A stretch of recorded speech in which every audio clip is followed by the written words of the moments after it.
Olá pessoal, tudo bem? Estamos começando mais uma aula de filosofia hoje.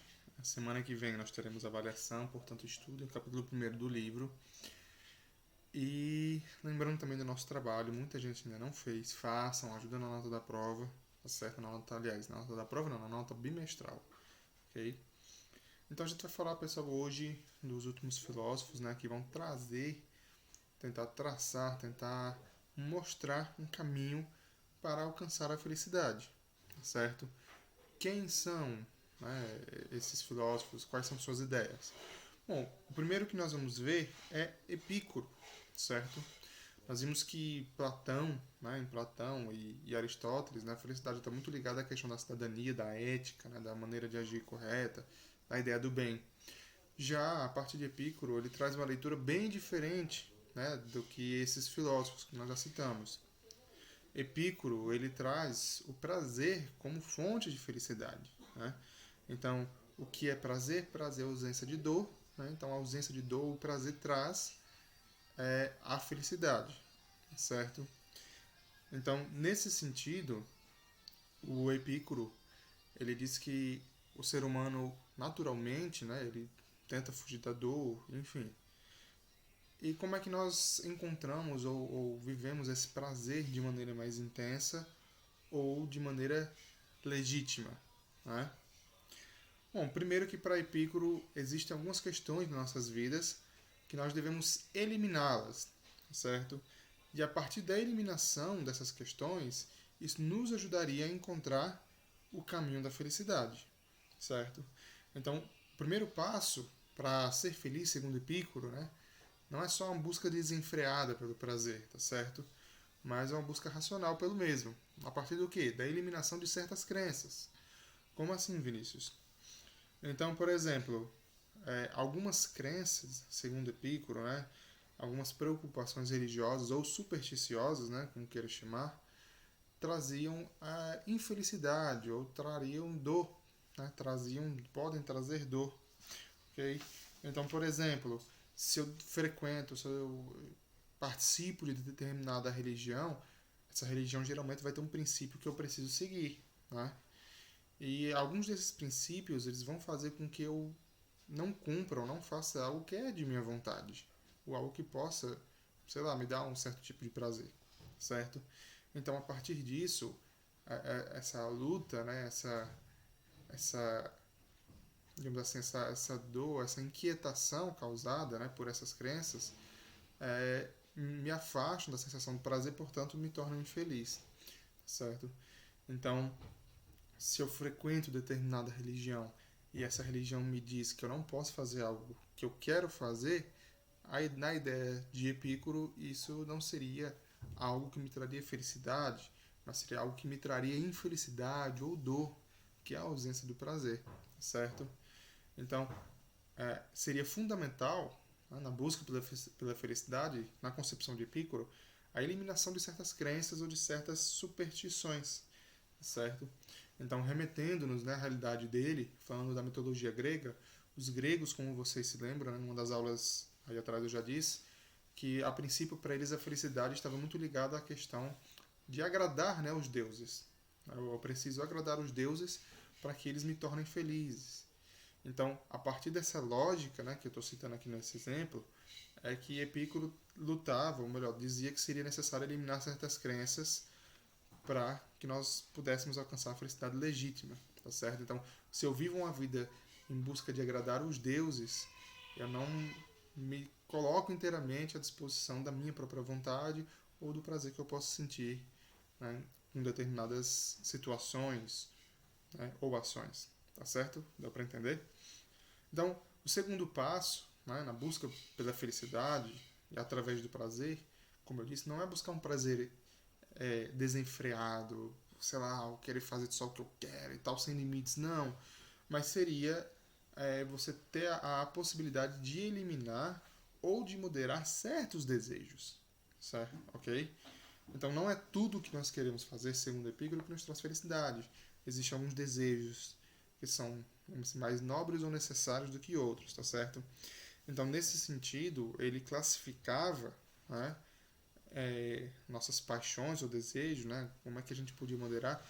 Ele trazia algumas questões.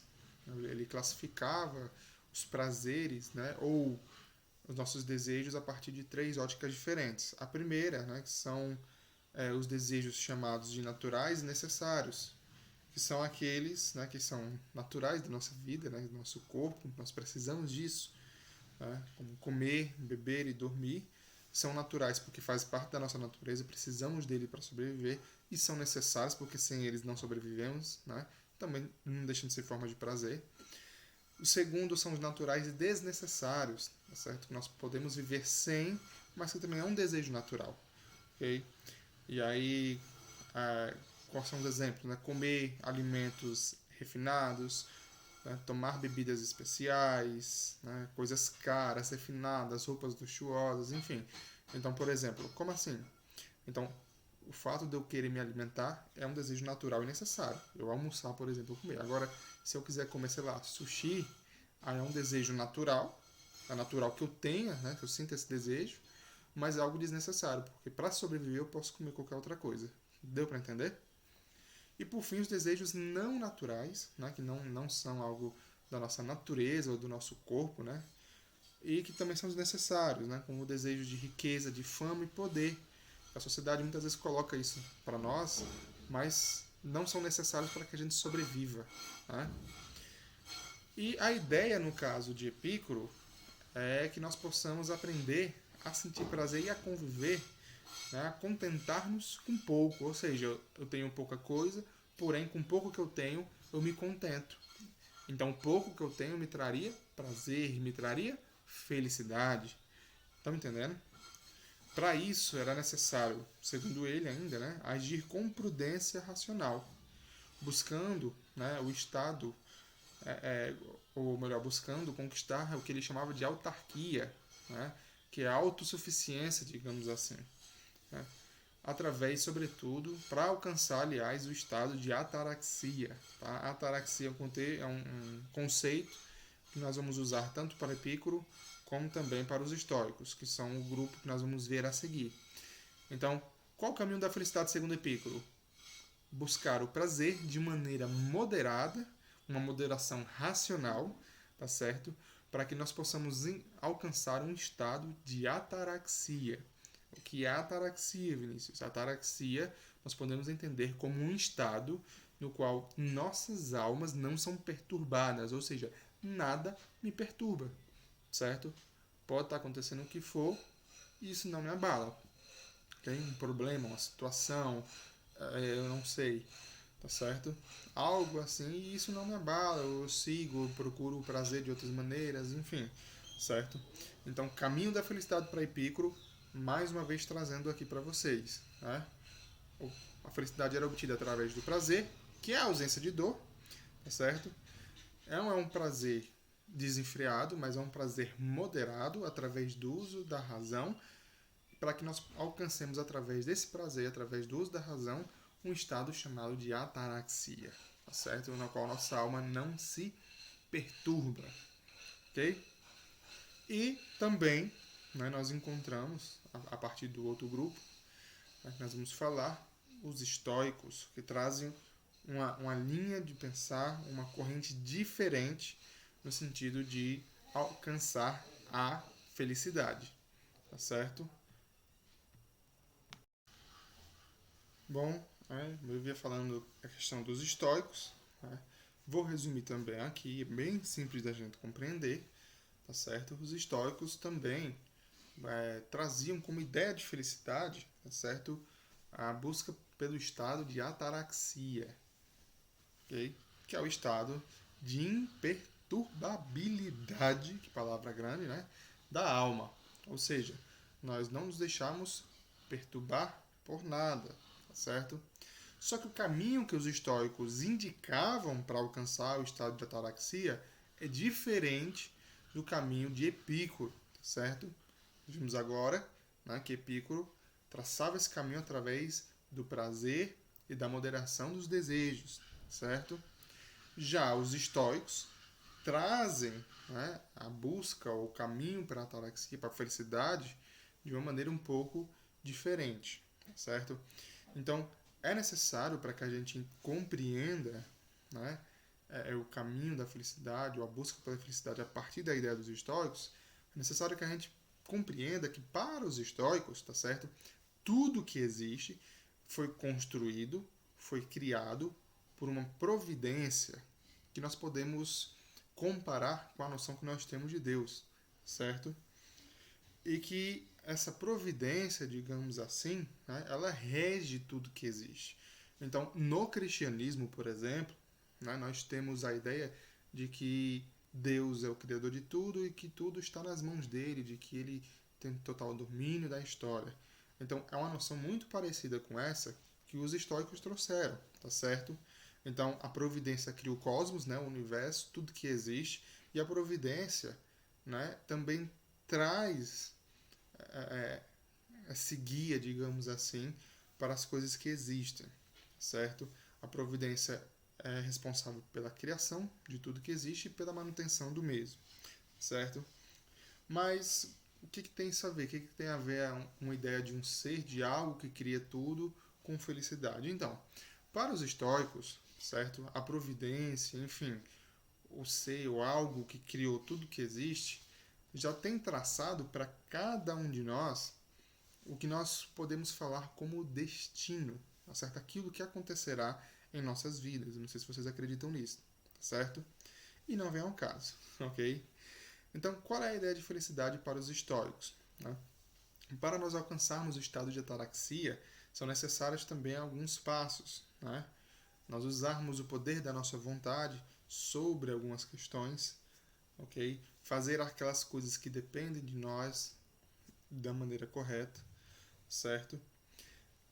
E também a ideia de controlar os desejos e paixões, né? Os pensamentos e paixões. Então, recapitulando, né? Os estoicos acreditavam que algo, não sei se eu posso chamar de ser, mas enfim, algo que eles chamavam de providência criou tudo que existe, né?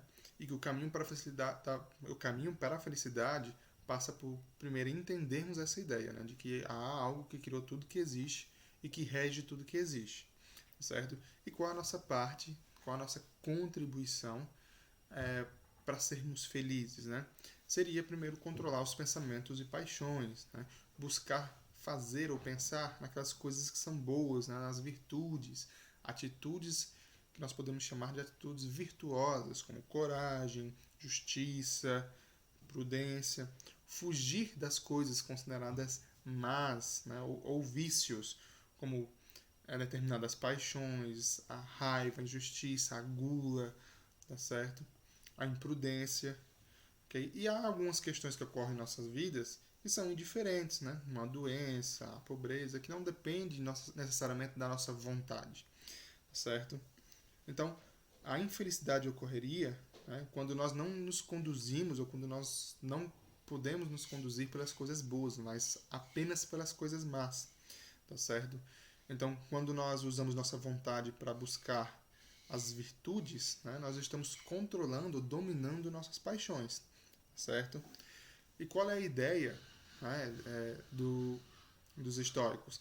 Que a partir do uso da nossa vontade, buscando as virtudes, aquelas coisas que são boas, fugindo, né, dos vícios que são aquelas atitudes ruins e entendendo, nos contentando, aceitando as coisas indiferentes que não dependem da nossa vontade, nós alcançaríamos o estado de ataraxia, né, que é o estado de imperturbabilidade da alma, tá certo? Mas antes passaremos pelo estado de apatia, né? O que é uma pessoa apática? Uma pessoa, sei lá, morta ali, tá paradona, né?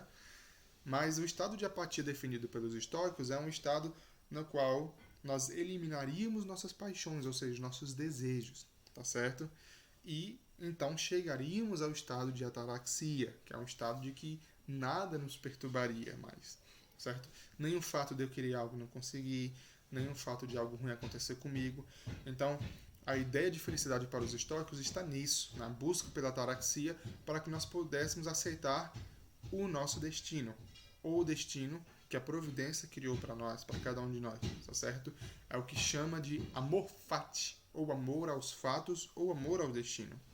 Então, Recapitulando, qual era o caminho da felicidade para os estoicos? A moderação, né, o controle dos pensamentos, das paixões, através da prática das virtudes, distanciamento dos vícios e aceitação das questões que são indiferentes à nossa vontade, tá certo? E acreditando que o que aconteceria em nossa vida nós receberíamos de bom grado, afinal, o destino ou a providência preparou aquilo para nós. Ok? Então, pensando dessa forma, agindo dessa maneira, encontraria o estado de, primeiro, de apatia, né, fugindo das paixões, para depois alcançar o estado de ataraxia, ou seja, o estado de total imperturbabilidade da nossa alma. Então, o que acontecesse, coisas que eu gostaria de controlar ou não, coisas que dependessem da minha vontade ou não, eu aceitaria tudo de bom grado, tá certo? Portanto, não me tornaria uma pessoa infeliz. Pelo contrário, se eu aceito tudo o que acontece na nossa vida ou em minha vida de bom grado, nada pode me deixar para baixo, digamos assim, certo? Um exemplo, tentando trazer para os nossos dias, né? Quando você coloca expectativa em algo, não sei, eu quero comprar um celular novo, eu quero isso e tal, ou então vou viajar, e quando a viagem ou o celular não é da maneira que você quer, a viagem não sai da maneira como você esperava, nós nos frustramos. Se nós estivéssemos já encontrado o estado de ataraxia, né, defendido pelos estoicos e também por Epicuro, né, se a viagem não fosse boa, tá bom. Se o celular não fosse o que eu queria, tá bom. Não ia me frustrar com isso, certo? É mais ou menos essa a ideia, ou as ideias, né, de Epicuro e também dos estoicos, tá certo, pessoal? Então, quem não fez atividade, ou melhor, quem não fez o trabalho, faça. Semana que vem teremos avaliação e também tem uma atividade aqui, tá bom? Valeu, pessoal. Qualquer dúvida, estou à disposição e até a próxima aula.